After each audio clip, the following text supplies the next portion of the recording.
Thank you. Thank you. So we want to look at,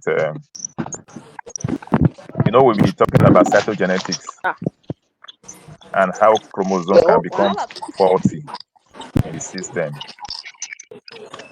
Are you with me? Yes, sir. Okay. So you recall that we've discussed the types of chromosomal abnormalities that can happen.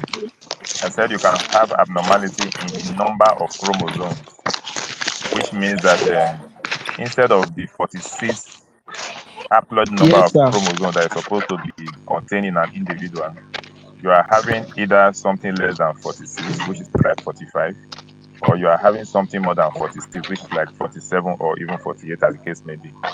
So once there's a deviation from that total number of chromosomes, it is seen as an anomaly or an abnormality. Is that a, Yes, sir. is it clear? Yes, sir. Is it clear? No, sir. Yes, Yes, sir. Okay, now uh,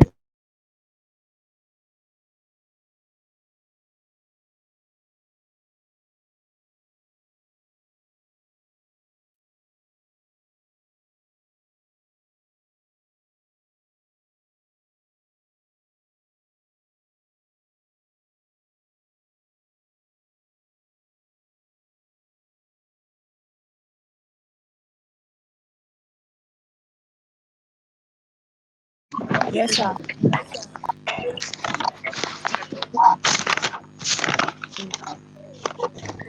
so today we are going to look at autosomal abnormality, which means we are going to look at those abnormality that can affect chromosome 1 to chromosome number 22, because these are the autosomes.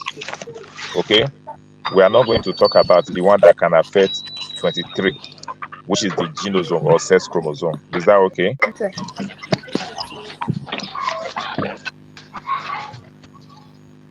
Okay. So now, generally, the most of the chromosomes affected in the body are usually the autosomes because they are more in number. You understand? We have 44 autosomes. We have 44 chromosomes that are autosomes, which means 22 pairs. And you have only one pair, which is the same thing as two chromosomes that are genosomes or sex chromosomes. Do you understand?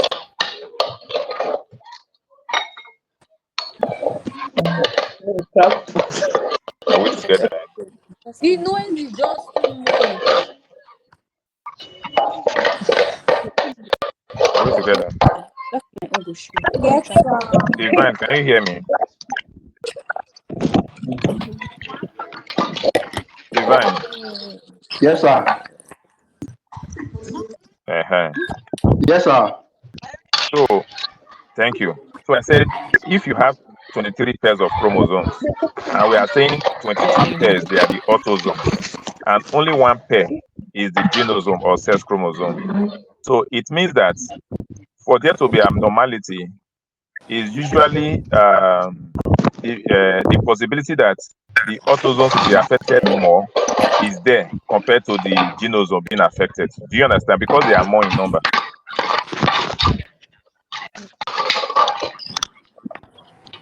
Is that okay? Yes, sir. Yes, sir. So Yes, now sir. the form of abnormality, numerical abnormality that occurs in chromosomes, they are usually in the form of either a monosomy or a trisomy.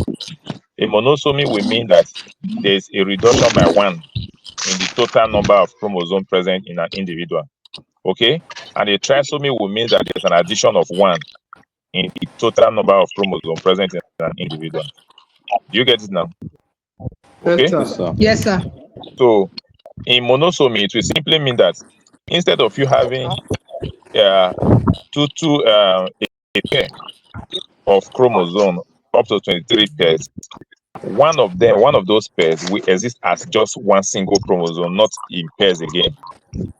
Okay, let's say chromosome 1 should have 2 chromosomes, 2 should have 2, 3 should have 2, 4 should have 2, and so on and so forth until you get to 23. But a particular number of the chromosome, instead of having 2, we now have 1. So that makes the total number of chromosomes to be reduced by 1. So that is a form of monosomy. Okay. Then Yes, in trisomy, it means that instead of the normal two pairs per chromosome sets, you are now going to see a particular chromosome number that is having 3 instead of 2. So that will, at the end of the day, give you a total number of chromosomes to be 47. So that is seen as a trisomy for the fact that any of the chromosome has 3 copies. It makes it trisomy. So both cases, they are chromosomal abnormalities that are numerical in nature. Is it okay? Yes, sir. yes, Okay. Yes, sir. Thank you. So now, majority of virtually all the monosomies, they abort before death. They end up as spontaneous. They are spontaneously aborted. Okay, most of the monosomies, they are spontaneously aborted because they are hardly tolerated. Do you understand? Yes, They are sir. hardly Yes, tolerated. sir. So most conception that would have led to the formation of an individual with a monosomy, they end up being aborted before birth. Okay, so they don't survive. They don't survive up to the full term of pregnancy. So they end up as miscarriages. Is that okay? And for that reason, there is no known case of monosomy, okay, that stands as an example that can be discussed theoretically and practically. Is that okay? yes, sir. Then coming to look at trisomies, you find out that some of the trisomy, they too, some of the trisomy, some of them end up as miscarriages. But we still have some that are able to survive up to the full term of pregnancy. Okay? Just that what will happen is that some of them, they are short-lived. That is, when the individual is giving birth to, they don't live or stay for long. Okay? While some, they survive even above up to adulthood. But when they do, they are usually accompanied by or with both physical, okay, both physical and some kind and medical abnormalities or features. Is that okay? Yes, sir. Is that okay? Yes, Sir. sir. Yes, sir. Are we together? Yes, Yes, sir. Yes, sir. Right on, sir. Okay. A major example, a major example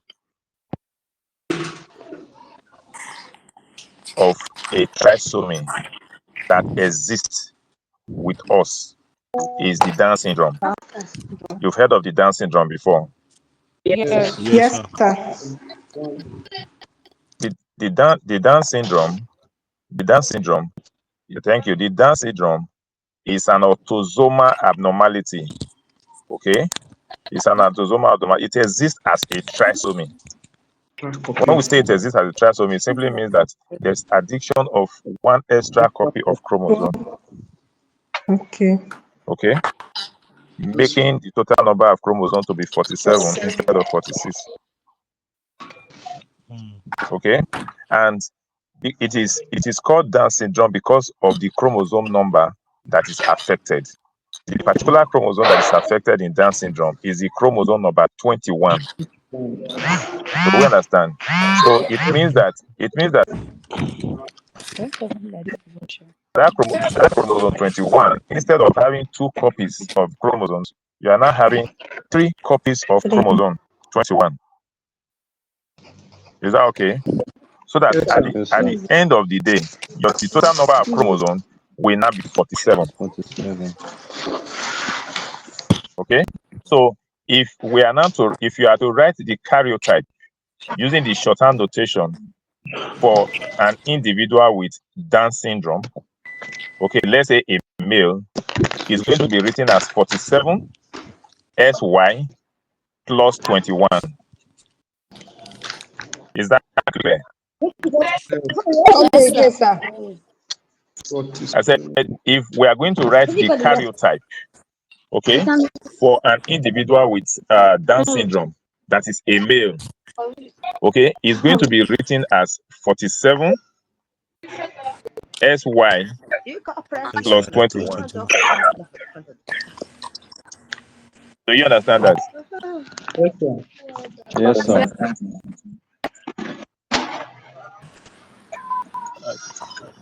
Christiana,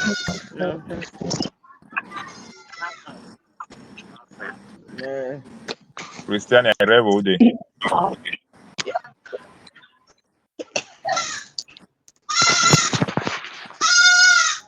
Who goes to the Emmanuel Eguabo. Who goes to Emmanuel,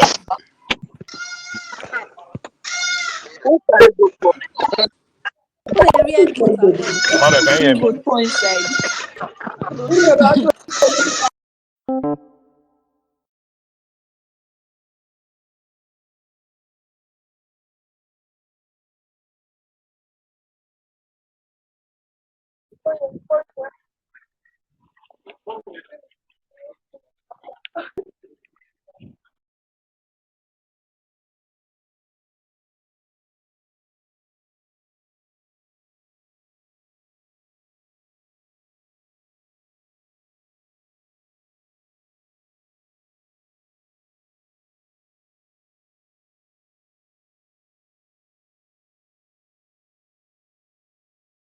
Yes, sir. Yes, sir. Okay.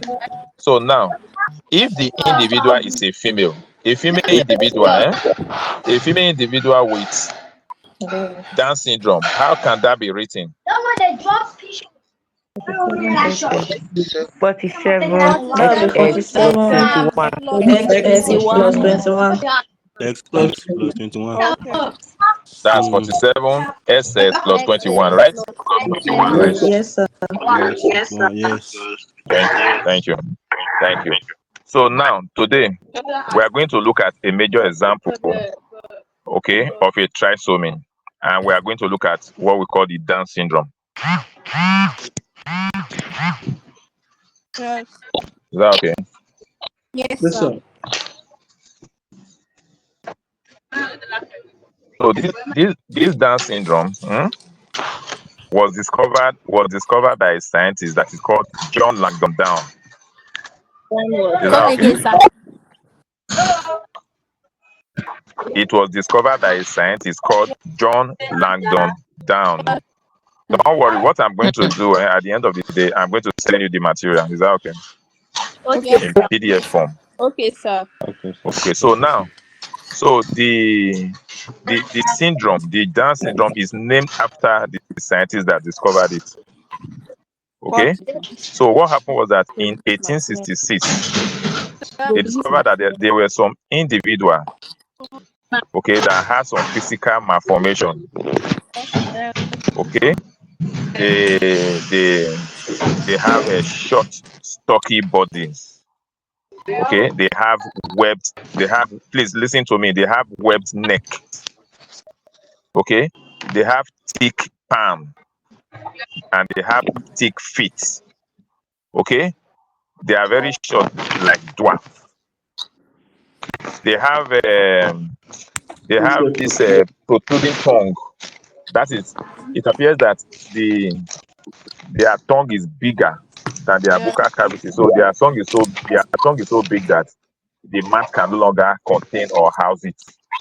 So they have this big tongue protruding over the lip. Do you understand? Yes, sir. Yes, sir. So they have some of these characteristics. They Then they have low muscle they have loose joints. Okay. Then, most importantly, their eyes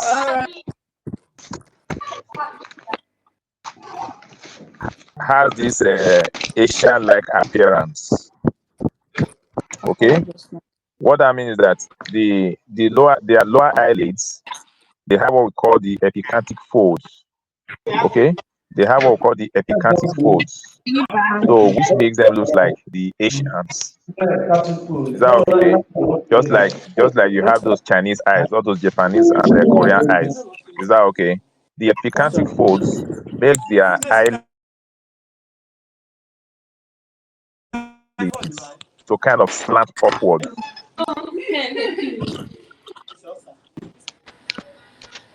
Are we still together? Yes, sir. Yes, sir. Okay. So if you look at the characteristics I've mentioned so far, I've talked about their height, that they are very short, they look like dwarf. I've talked about their low muscle tone. They have a small low set of ears. They have this large, rich tongue that appears to be bigger than even the buccal cavity and all that.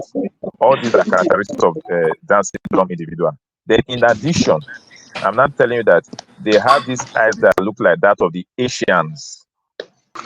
You understand? And you know, in terms of geographical region, the Asians are called the Mongoloids. Do you understand? Yes, those are the Asians now. Those people from Asia, from the East, they are called the Mongoloids. Okay? The Africans, listen, the Africans are called the Negroes. Is that okay? Yes, sir. Then the Europeans, they are called the Europeans, they are called those are the Caucasians. Okay? Yes, sir. Is that okay? So now, I don't finish it. the Down syndrome was initially called Mongoloidism when it was discovered in the 1860s. And the reason for that name was because it was the discoverer thought it was a syndrome or a disease condition, okay, that was limited to the Mongoloids, which are the Asians, okay, because it was discovered among them. Do you get it? And because of that characteristic eye feature, because you know the way the way the eyes of the Asians, you know what it looks like now. Yes. Yes. The Chinese eyes, the Japanese eyes, the Korean eyes. You know they have these small eyes that looks as if it slants upwards. So the Down syndrome is why they also had that same eye characteristics. So because of that, people thought that it was a disease condition that was limited to the Asians. And for that reason, it was named Mongoloidism, because the Asians are the Mongoloids. Do you understand? Yes, sir. So Yes. it was after some time, okay? It was after some time that it was discovered that the Down syndrome was not limited to just the Asians. Yeah. It was now seen even among the Americans, the Europeans, the Australians, the Africans. You understand? Irrespective of region or race. Okay? So that was when they went into further research and I discovered that Down syndrome has nothing to do with any geographical region, but it was simply a numerical chromosomal aberration.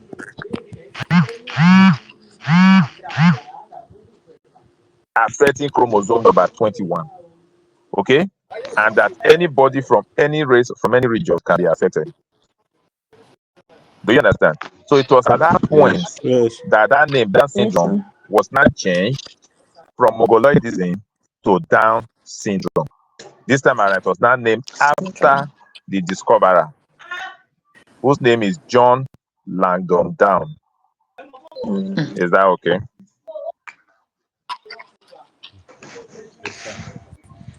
Yes, sir. Yes, sir. Are we together? Yes, Yes, sir. sir. Yes, sir. So thank you.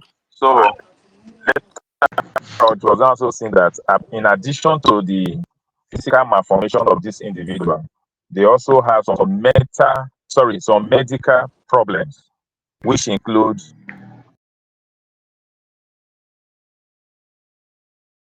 consider the inconveniences, the pain, the embarrassment, the stress that just that one individual can cause the parents. Okay, you can now see that 1 in 800 is no longer labor time. Do you understand?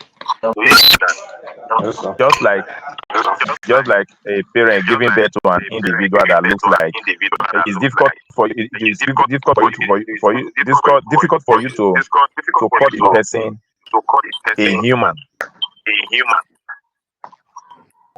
Okay. The best description will be that it's a creature. Do you understand? Okay. So now Yes, sir. the incident, that's the incident, and that incident is an average incident of a woman giving birth to a Down syndrome when the woman is at age 30. Okay, but why we are saying this is that the Down syndrome have been linked to results due to the age of the mother at the time of pregnancy. What we are saying is that for a Down syndrome individual to be given birth to, okay, the age of the mother during pregnancy, okay, is a factor. So we understand. Yes, sir. Okay, somebody does not understand. What we are saying is that Down syndrome is a factor of maternal age at the time of pregnancy. Do you get that statement? Yes, sir.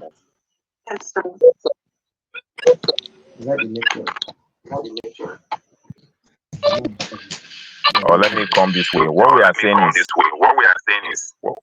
is that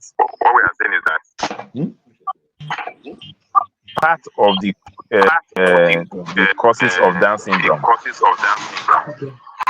is as a result of the old age of the mother of that child. That's the old age of the woman, or the old age of the pregnant woman at the time of conception. The older the woman, the higher the possibility of giving birth to a Down syndrome individual. Who is making noise there?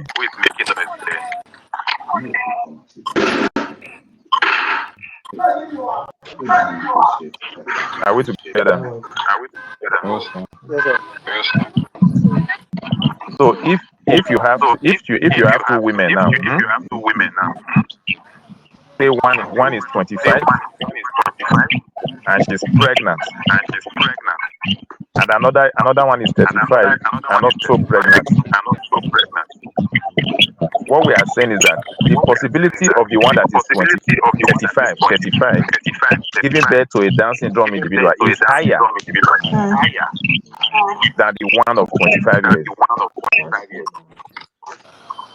Do you understand?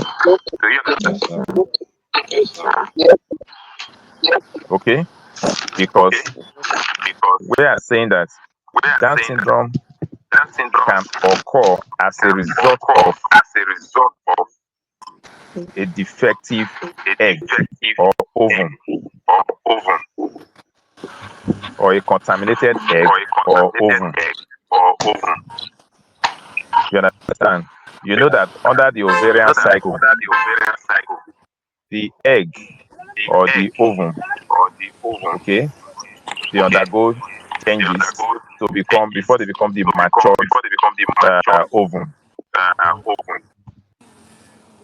Okay, and on monthly basis they are released for ovulation. Okay, so what happened is that the process of oogenesis, that's the beginning, the formation of the egg cell up to its maturity. There's a possibility of contamination or the ovum becoming defective that can now lead to the formation of a Down syndrome individual. So the older the egg, the higher the possibility of it resulting to the formation of a Down syndrome individual. Is that clear? No. Yes, sir.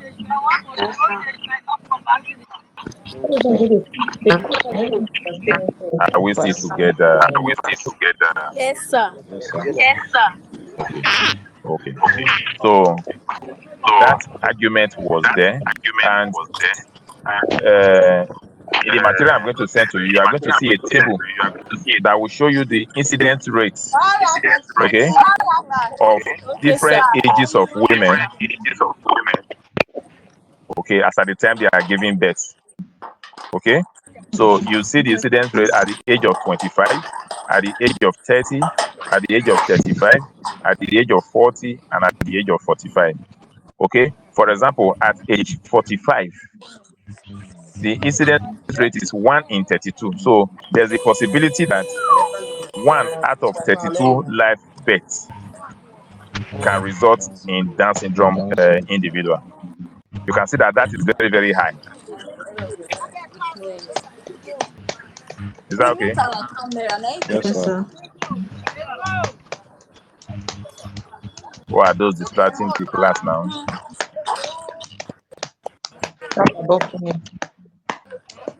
Hope we can continue. Yes, sir. Yes, sir. Okay, now. So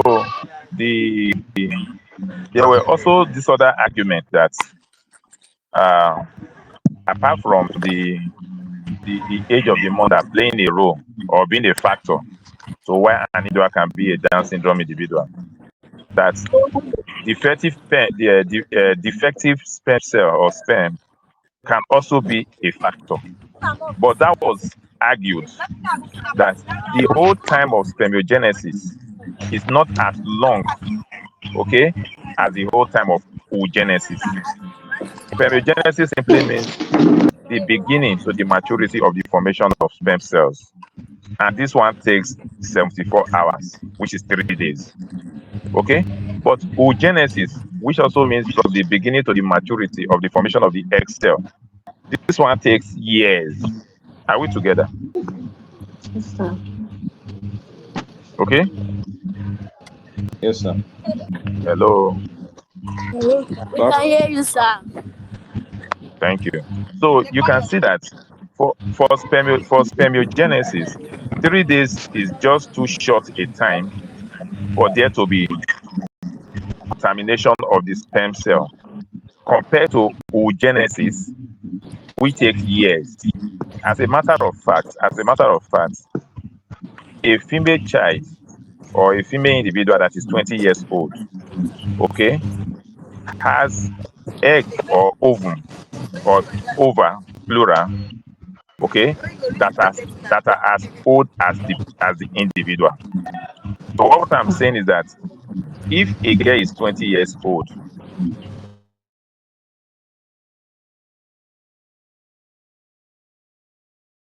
so if a girl is 20 years old, the eggs in her system is also at least 20 years old. Do you understand? Yes, sir. Because the eggs that are released on monthly basis, they are not formed monthly. They have been in the system, they have been in the ovaries. Do you understand? They have been there from birth. They have been there from birth. What happened is that on monthly basis, okay, they are activated for maturity to be released for ovulation. So they have been there, and all these years that they have been there, they are open to various forms of contamination. So the possibility of they being contaminated and become defective is very, very high compared to when you look at spermiogenesis. Spermiogenesis, what happens in spermiogenesis is that it's just 3 days for sperm cells to be formed, and those 3 days are just too short a time for there to be possibility of any form of contamination or make anything that will make them defective. Okay, and again, even in the case of a defective sperm, even if the sperm is defective, a defective sperm will not have the potency. It's unable to compete with its mates to be able to fertilize an ovum. You get it? A defective sperm is usually weak. Are we together?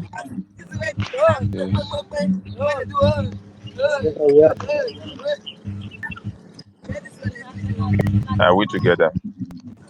Yes, sir. Yes, sir. Yes, sir. Yes, sir. Yes, sir. I said a defective sperm is weak, okay, and cannot compete with its mates to cause fertilization of an ovum. So in either case, when a sperm is even defective, it is usually unable to cause fertilization. So it means it is the one that are not defective that will, at the end of the day, cause fertilization of the ovum. So, and if a normal sperm forms the fertilization of an ovum, there's no possibility that it's going to result in the formation of a Down syndrome individual. You get it now? So it still boils down to the fact that it is the age of the woman, the older the age of the woman, that determines or that is responsible for the formation of a Down syndrome individual. Is that okay? Yes, sir. Yes.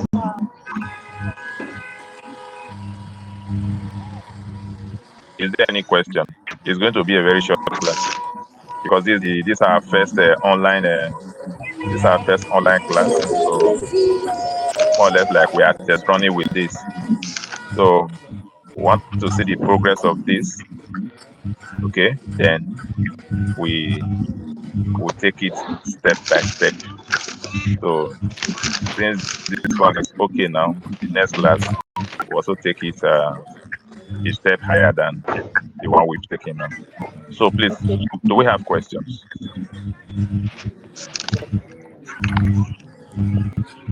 Yes, I have a question. Michael Eneji. My question is this Down syndrome?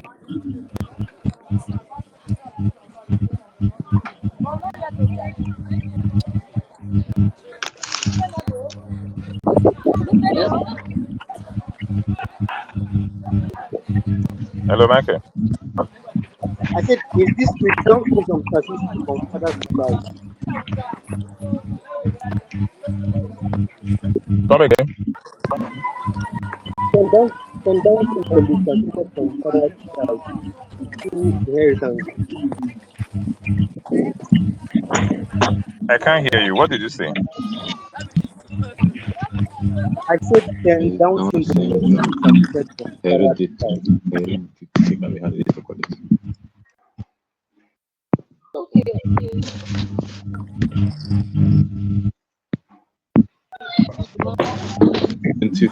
The chromosome 21.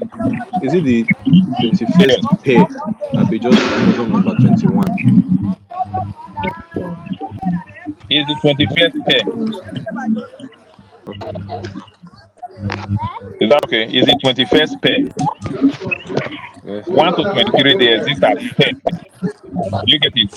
So they are 2. The 10 means 2. Okay, so that 21, instead of being 2, it's not 3. There's addition of 1, so it's not 3. You get it? Yes, sir. So instead of 2, it's not 3. That makes it a trisomy.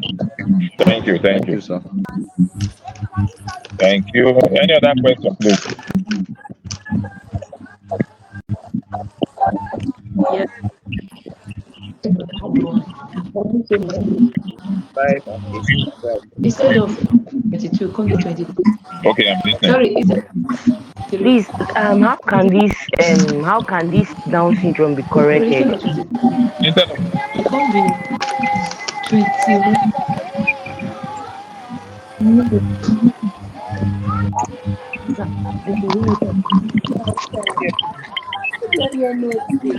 Please, how can this Down syndrome be corrected in state of pregnancy or after when the child is born? how can the Down syndrome be corrected? Yes, sir. You know, the Down syndrome.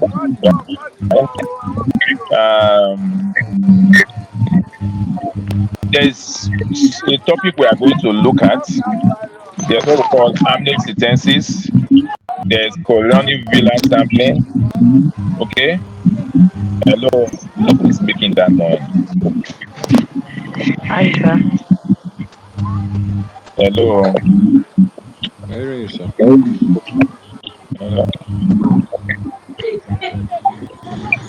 Hello. We can hear you, sir. Thank you. I want to respond to that question that says, how can this Down syndrome be corrected? Now, there are ways one can carry out investigation, okay, to know whether the developing embryo still in the mother's womb will result to an individual with a chromosomal abnormality and maybe specifically Down syndrome. Do you understand? So, Yes, sir. and when that, the ways you can do it, there are three. There's a procedure that is called amniocentesis. There's another one that is called the chorionic villus sampling. There's another one that is called the screening with the maternal blood. So these three processes, okay, they can be used, okay, to know whether the unborn child is going to come out with an abnormality or not. Though we have different types of abnormality, we are just bringing that Down syndrome as one. Okay, and after this Down syndrome, we are going to look at others. Is that okay? Yes, sir. Okay, so now, Yes, sir. once it is detected that the individual is going to have a chromosomal abnormality, the woman is now cancelled. You know the difference between cancelling and advice. The woman is cancelled. Is that okay? You are cancelled. The woman is cancelled to know that this is what is going to happen. This is the kind of a child she's going to give birth to. Do you understand? So after the cancelling, the woman is now allowed to on her own choose whether to give birth to the individual, okay, or to abort it. Do you get it? Yes, You don't advise the individual to abort it.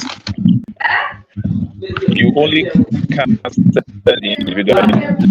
Let the person know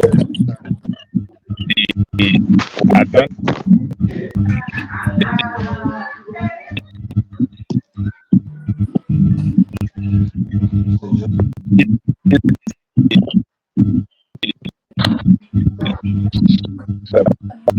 It is let them know everything.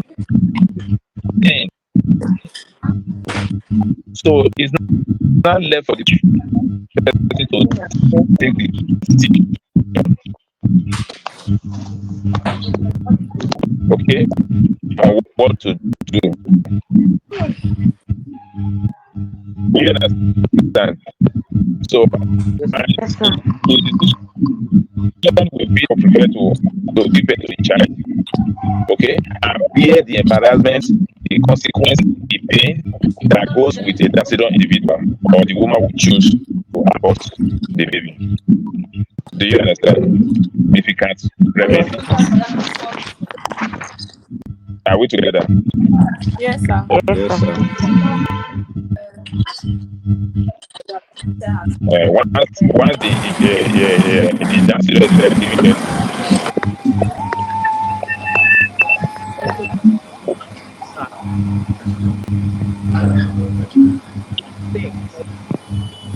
what do you say? He has the effect of I can't hear you. I said so far this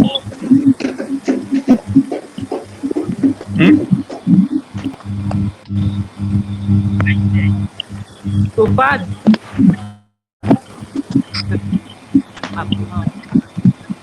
does it have any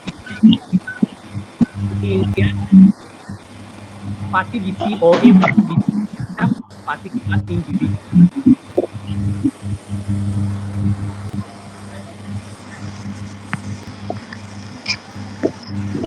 That is time for questions. Yeah. Keep on resuming. Yes. We're resuming to exams, sir. Thank you too, sir. Most of you will be informed Tuesday. One first flex before we come back to sir. Yeah? I said one first flex before we come back school. But you've been away since now for more than 3 weeks. You've been relaxing and you've been flexing. No, we're not relaxing. We are voting. So an election we go vote. How the election they We go? go resume next month. Next month, The just month. election they go well now. They said they don't want to give us the right choice, sir. Yupo, don't worry, Yupo. God is interested in Nigeria. Okay. Amen, sir. I love that.